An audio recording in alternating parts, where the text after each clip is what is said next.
باعثە سەرنج دەینە چەند خاڵێک بۆ بیرکردنەوەیکی قوڵتر. ئەوترێ باشە ئەگەر ئەم ئاەتە لەسەر هەڵوێستی تاکی عەبدوڵای کوڕی ئوبەی هاتوتە خوارەوە بۆچی بە شێوازی کۆ جەمع فەرمێ لەهم لەکم لەوە ڕؤوسەهم وەڕەئەیتەهم وەهم مستەکبرون. چکە لە باسی یەک کەسەوە هاتۆتە سەر باسی توخمی دووڕووەکە کە ئەوە هەڵوێستی هەموویانە. لەسەر یەکیان هاتۆتە خوارە باسی یەکێکیانە، بەڵام سیمای هەموویان وایە، صفاتی هەموویان وایە، ڕەفتار و ڕەوشتی هەموویان وایە، هەڵوێستی هەموویان وایە، قەناعەتی هەموویان وایە، ناوە و دەرەوەی هەموویان هەر ئاوا وەکو ئەمە وایە. نابینی کە حەسانی کوڕی ثابت شاعری گەورەی پێغەمبەر صلی الله عليه وسلم کە ابن الأبيرق کە شتی لە مەکەیەکان دزی بوو ئەویش بە شعر بەرامبەری فەرمووی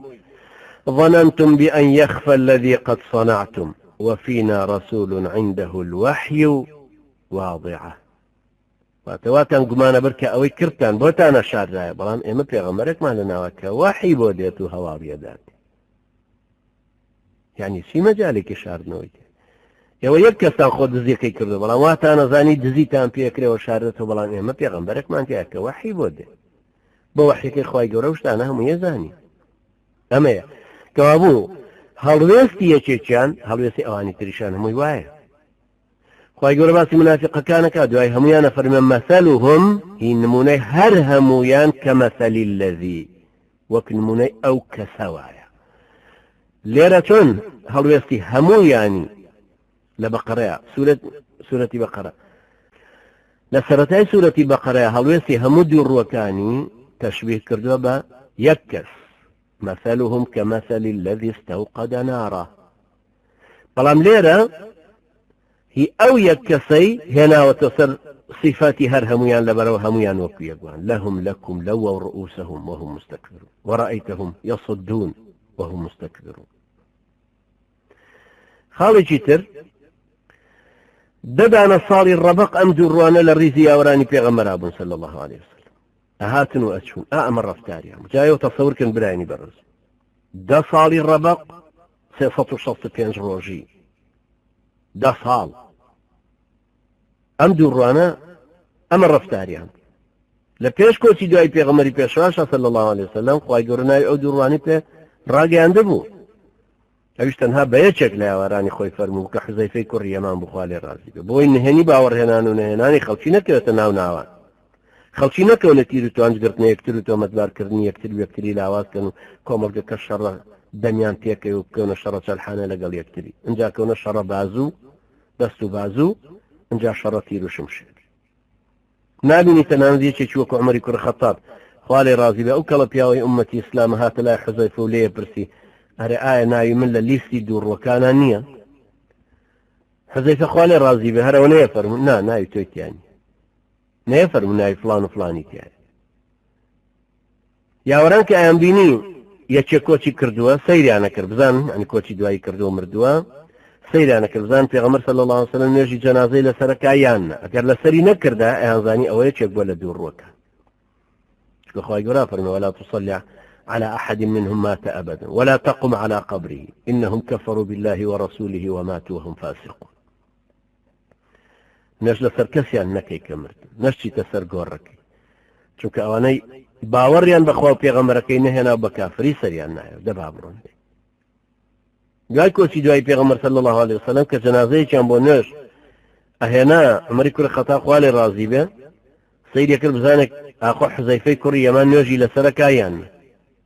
ئەگەر ئەو نوێژی لەسەر نەکردا ئەمیش نوێژی لەسەر ناکرد، چونکە حوزەیفەی کوڕی یەمان لەو شتەیە وارسی ئەوەی پێغەمبەر بوو عەلەیهی سەڵاتو وسەلام ناوەکان لای ئەو.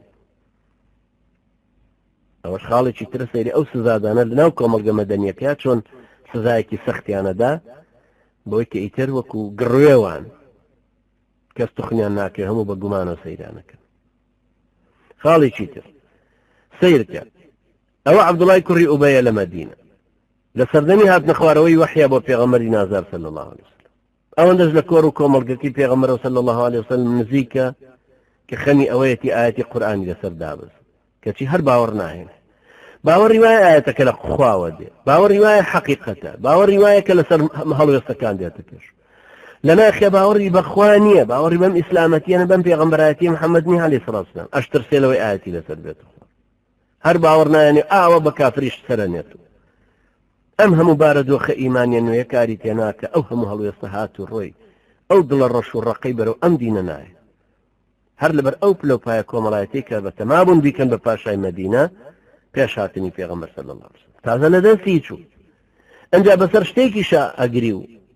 هاوارەتی ڕۆی لە دەستی چوو ناژێتەوە ئەش بینە ڕۆژ بە ڕۆژ خۆی زەعیفە بێ ڕۆژ بە ڕۆژی پێغەمبەر عەلەیهی سەڵاتو وسەلام بە قووەتە بێ کەچی ڕازی نابێ بە هیدایەتی خوای ڕازی نابێ بە سەربەردی دنیا و قیامەت بەو شێوە کافری ئەڕ بەڕاستی گەوجێتێکی زۆر گەورەیە کوڕین خاڵێکی لەگەڵ ئەم هەڵوێستە گومڕایی عەبدوڵای کوڕی ئوبەیە هەڵوێستی ئیماندارانی کوڕەکەی سەیر کە کاتێک بیستی باوکە دوو ڕۆکەی وتوێتی ئەگەر بگەڕێنەوە مەدینە ئەبێ پیاو ماقوڵان زەلیلەکان دەرکەن چووە خزمەت پێغەمبەر صلی الله علیه وسلم ئەوی شەرناوی عەبدوڵای کوڕی ئوبەی کوڕی سەلوم هاتە خزمەت پێغەمبەر صلی الله علیه وسلم فەرمووی ئەی پێغەمبەری خوا بە گەورەی خوا جەنابەت پیاو ماقوڵ و عەزیز و سەروەری عەبدوڵای کوڕی ئومەیە زەلیلە ئەگەر جەنابەت بڕیارت داوە بکوژرێ فەرمانم پێ بکە با خۆم بیکوژم نەبادا کەسێکی تری مسلمان بیکوژە و دوای منش نەتوانم هەر ئاوا سەیری قاتڵی باوکم بکەمەوە بیکوژمەوە خەسارەتمەندی دنیا قیامەت بێ بەمەش مسلمانێ بە کافرێ بکوژ ڕەنج بە خەسارە پێغەمبەر صلی الله علیه وسلم فەرمووی نا لە قسەی جوان زیاتر هیچی تری پێ ناڵێ اینجا عەبدوڵای کوڕی زووتر خۆی گیانە دەروازەی شاری مەدینە و بوو بە چاودێر لەسەر ڕێوەستا هەرکە باوکی نزیک کەوتەوە ڕێی لێگرت و نەیهێشت داخڵی شار بێت و فەرمووی بەخوا قەسەم بەبێ پرسی محەممەد المستەفا عەلەیهی سەڵاتو وەسەلام دوو پێتی پێ ناخی ناچیتە مەدینە ئەبێ بچیتە خزمەت پێغەمبەر صلی الله علیه وسلم عوزری بۆ بهێنیتەوە تا ئەو ڕازی بێ ئەنجا توانی بچیتە ئەو شارە نەشی هێشتا پێغەمبەر فەرمووی ڕێی دەبا داخڵ بێ ئەنجا ڕێگایدە ئەمە هەڵوێستی ڕازگۆیانەی دینداری کوڕی مسلمان ئەوەش هەڵوێستی دینداری سەردارەکی باوکە دوو ڕووەکەیەتی ئەمە ئەو دەرسانەیە کە ئینسانی مسلمانی لەسەر پەروەردابێ لەسەر ئەو وەلا و بەڕائەکە باوکی خۆشی ڕێگا نادەمادەم ئەو شێوەیە ڕەفتاری لەگەڵ پێغەمبەری نازدارە کردو عەلەیهی سەڵاتو وسەلام بێ ئاوا ئەو هەڵوێستەی بەرامبەر دەرببڕێت